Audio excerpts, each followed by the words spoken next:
ఈ స్వీట్ మైదా, ఒక గ్లాస్ మైదా వేసుకొని ఒక గ్లాస్ పంచదార వేసి మెత్తగా మిక్సీకి పట్టాలి. పాలక బిళ్ళలు ఎలా వస్తాయో అలా వస్తాయండి వీటితోనూ. ఈ గ్లాసుతో పంచదార వేసాను. ఇదే గ్లాసుతో దాన్ని కొలిచానండి జున్నుని. ఏ గ్లాసు జున్ను, ఈ గ్లాసు చక్కెర, ఇదే గ్లాసుతో మైదా వేసుకోవాలి. ఇప్పుడు మిక్సీకి వేసేద్దాం. చూడండి, చక్కెర వేసేసాను జున్నులో నేను. ఇప్పుడు మిక్సీ పడతాము. ఇది మిక్సీకి వేసేసానండి. ఇట్లా పేస్ట్ లాగా వచ్చేసింది. ఇప్పుడు దీంట్లో ఏ గ్లాసుతో మనం పంచదార వేసుకున్నామో అదే గ్లాసుతో మైదా వేసుకోవాలి. ఇప్పుడు ఈ గిన్నెకి వేసుకొని కలిపేసుకుంటాను. ఇదే గ్లాసుతో మైదా వేస్తున్నాను. ఇప్పుడు అంటే 1/2 లీటర్ పాలు తీసుకున్నాను. దాంట్లో 1/2 లీటర్ పాలకి ఈ గ్లాసు జున్ను వచ్చింది. ఈ గ్లాసు పంచదార, ఈ గ్లాసు మైదా పిండి వేసుకోవాలి. ఇప్పుడు వాటర్ లేకుండా కలుపుకోవాలి. ఇది వీటిని ఏమంటారు అంటే మన జున్ను పూరీలు అంటారండి. చాలా బాగుంటుంది ఇది.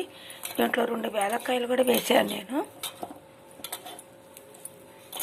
ఇక వాటర్ కూడా అక్కర్లేదు, ఇదే సరిపోతుంది.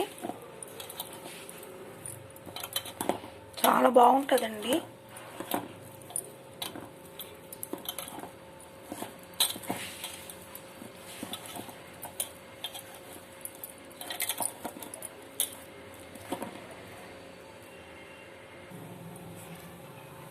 బాండలు పెట్టి నూనె పోసి పెట్టుకున్నానండి. దీంట్లో కొంచెం 2 చెంచాలు నెయ్యి కూడా వేసుకున్నాను ఈ నూనెలో.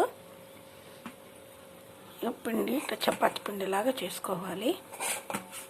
1 గ్లాసు పంచదార, 1 గ్లాసు మైదా, 1 గ్లాసు జున్ను కావాలంటే ఇలా చేసుకోవచ్చు. లేకపోతే ఎప్పుడైనా మనకి పాలు ఇరిగిపోయినప్పుడు వేస్ట్ చేసుకోకుండా ఇలా చేసుకొని పిల్లలకు పెట్టుకుంటే చాలా బాగుంటుందండి. బాల్స్ లాగా చేసుకొని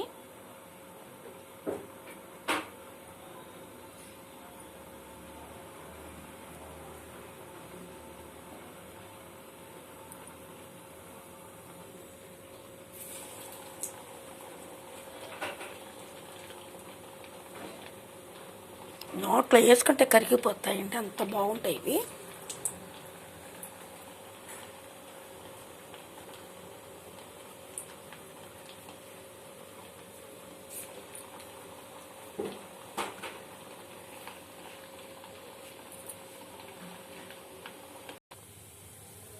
చూడండి, ఇలా సిమ్లో పెట్టుకొని వేయించుకోవాలి. హైలా కనిపిస్తూ పడిపోతాయి ఇవి. వీటిని జున్ను బూరెలు కూడా అంటారండి. వీటిని ఇలా సిమ్లోనే పెట్టుకొని సగన వేయించుకోవాలి. వీటిని మన పిండి కలుపుకున్నాకంతా ఒక 15 నిమిషాలు ఆగి ఇట్లా ఉండలు చేసుకొని వేసుకుంటే మనకి బాగా గోల్డ్ కలర్ బాగా వేగుతాయి ఇవి.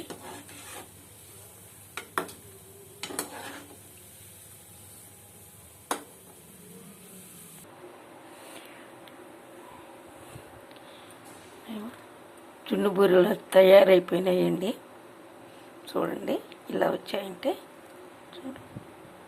నోట్లో వేసుకుంటే కరిగిపోతాయండి. ఇవి చాలా టేస్టీగా ఉంటాయి. ఇవి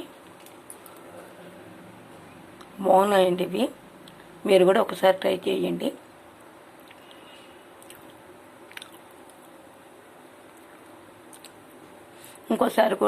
ఇంకోసారి చెప్తానండి. 1/2 లీటర్ పాలు తీసుకొని వాటిని జున్నుగా తయారు చేసుకోవాలి. వాటిని వడకట్టేసేసి దాంట్లో కొలత కొలుచుకోవాలి. జున్నుని ఏ గ్లాసుతో జున్ను వస్తుందో అదే గ్లాసు పంచదార వేసుకోవాలి. యాలక్కాయ పొడి. మన తీపి తక్కువ తినేవాళ్ళైతే 2 గ్లాసులు మైదా వేసుకోవచ్చు. ఎక్కువ తినేవాళ్ళు అయితే 1 గ్లాసు మైదా పిండి వేసుకొని బాగా దాన్ని మన చపాతీ పిండిలాగా చేసి పెట్టుకోవాలి. అది ఒక 15 నిమిషాలు నానబెట్టేసేసి ఇట్లా బాల్స్ లాగా చేసేసుకొని ఇట్లా సిమ్ములోనే పెట్టి వేయించుకోవాలి, లేకపోతే మాడిపోతాయండి ఇవి. చూడండి ఎంత బాగా వచ్చాయి అవి. మీరు కూడా ఒకసారి ట్రై చేయండి, షేర్ చేయండి. వీటి పేరు జున్ను బూరెలు. సబ్స్క్రైబ్ చేయండి.